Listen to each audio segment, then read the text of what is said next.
नमस्कार, स्वागत है आप सभी का आरएन न्यूज पर। आपके साथ मैं हूं पल्लवी रविंद्र सिंह।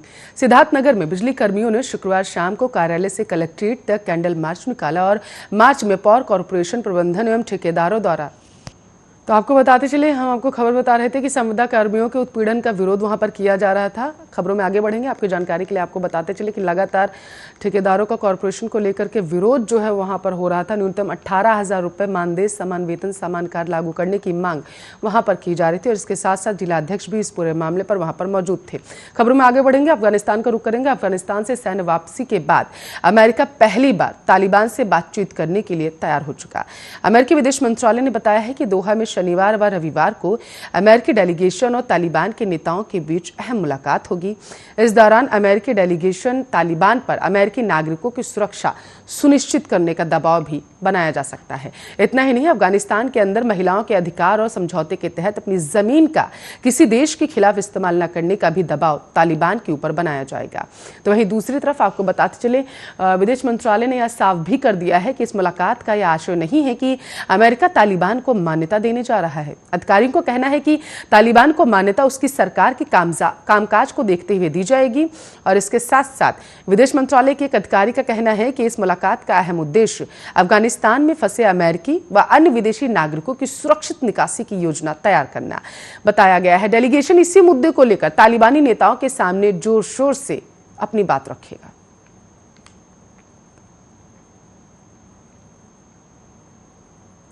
जम्मू कश्मीर में टारगेट किलिंग पर गंभीर केंद्र सरकार ने शनिवार को दिल्ली में उच्च स्तरीय बैठक बुला ली है और बैठक के लिए आपको बताते चले उपराज्यपाल मनोज सिन्हा दिल्ली रवाना हो गए। तो वहीं गृह मंत्री अमित शाह की अध्यक्षता में होने वाली इस बैठक में जम्मू कश्मीर की सुरक्षा स्थिति पर मंथन किया गया।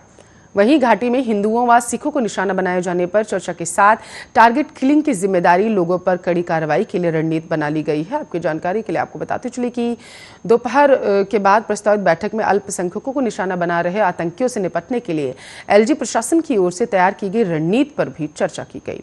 गृहमंत्री के गुजरात दौरे से लौटने के तत्काल बाद बैठक बुला ली गई है और इसमें राष्ट्रीय सुरक्षा सलाहकार अजीत डोभाल तथा गृह सचिव अजय भल्ला के भी उपस्थित रहने की उम्मीद जताई जा रही है। इसके अलावा खुफिया एजेंसियों और जम्मू कश्मीर प्रशासन के अधिकारी भी वहां पर मौजूद रहेंगे।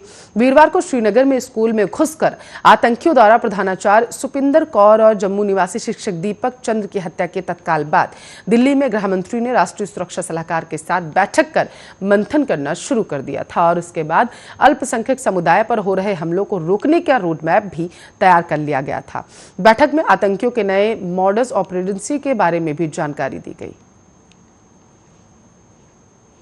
खबरों में आगे बढ़ेंगे, आपको बताते चले सिद्धार्थनगर में बिजली कर्मियों ने शुक्रवार शाम को कार्यालय से कलेक्ट्रेट तक कैंडल मार्च निकाला और मार्च में पावर कॉर्पोरेशन प्रबंधन एवं ठेकेदारों द्वारा निविदा एवं संविदा कर्मियों को उत्पीड़न का विरोध भी किया गया।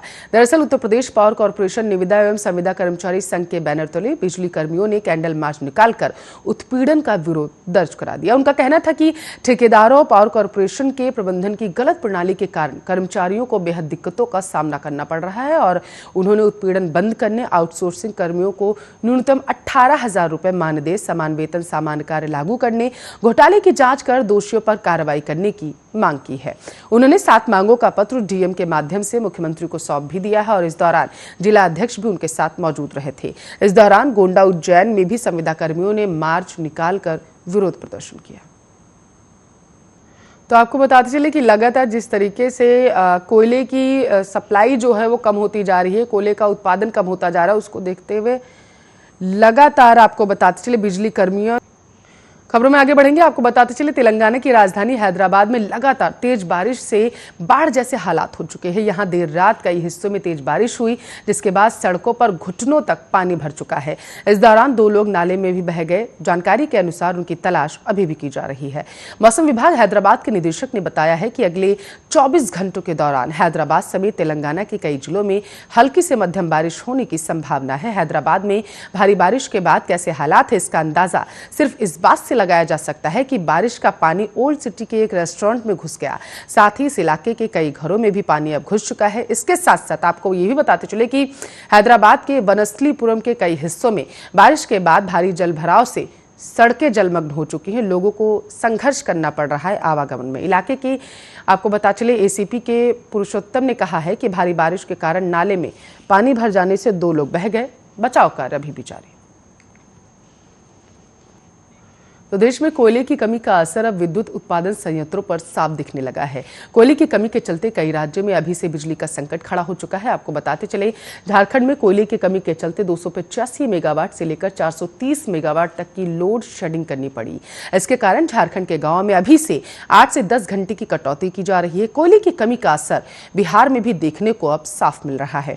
बिहार में 5 गुना अधिक कीमत चुकाने पर भी बिजली कंपनियां पूरी सप्लाई नहीं दे पा रही। तो वहीं ऊर्जा विकास निगम ने बताया है कि राज्यों की ओर से जितनी डिमांड की जा रही है उसके मुकाबले काफी कम बिजली सेंट्रल पूल से ली जा रही है।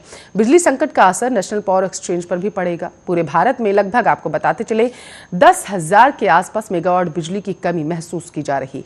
बिजली की कमी के चलते नेशनल पावर एक्सचेंज में प्रति यूनिट बिजली की दर में वृद्धि देखी जा रही। सामान्य तौर पर 5 रुपए प्रति यूनिट जो है मिलने की बिजली अब 20 रुपए यूनिट पहुंच चुकी है। हालात यहां तक गंभीर हो चले हैं कि त्योहार के कारण आने वाले दिनों में अब बिजली से लोगों की दो चार होना पड़ेगा।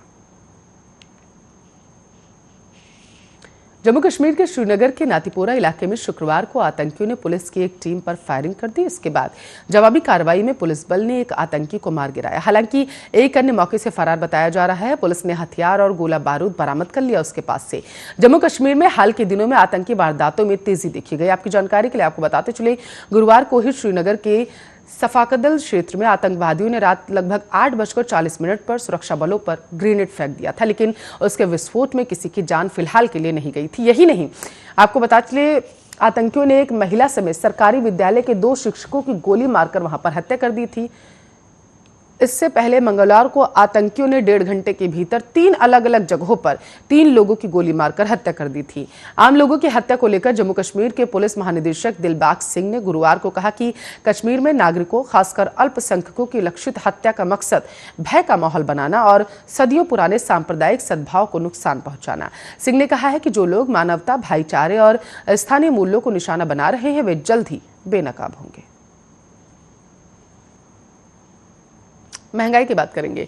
महंगाई का जनता की जेब पर डाका डालना बदस्तूर जारी है। पेट्रोल और डीजल के बढ़ते दामों ने जनता का जीना मुहाल कर दिया। आज फिर पेट्रोल और डीजल के दामों में बढ़ोतरी की गई। आज 1 लीटर पेट्रोल की कीमत जो है वो लगभग आपको बताते चले 33 से 37 पैसे बढ़ा दी गई। 1 लीटर डीजल के दाम में 26 से 30 पैसे की बढ़ोतरी की गई।